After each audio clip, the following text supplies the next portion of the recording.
जरी देवेंद्र फडणवीस सीएम बनणार असले तरी तुम्ही 20 आमदार त्यांना पूर्ण होता।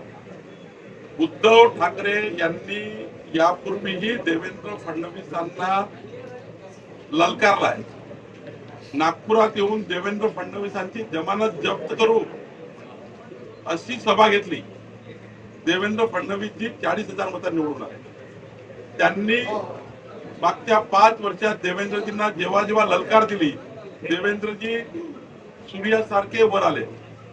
आणि आता तर त्यांनी जे म्हटलं आहे आपल्या आमदारांना, जर देवेंद्रजी सोबत जास्त ललकारले, देवेंद्रजी सोबत जास्त त्या ठिकाणी आणीबाणी करायचा प्रयत्न केला, त्यांना ललकारचा प्रयत्न केला, तर उद्धव ठाकरेंचे फक्त 2 शिल्लक राहतील, बाकी 18 गायब होतील। खरं तर त्यांच्याकडेही जे आमदार आहेत ते देवेंद्र फडणवीसांवर प्रेम करणारे आहेत।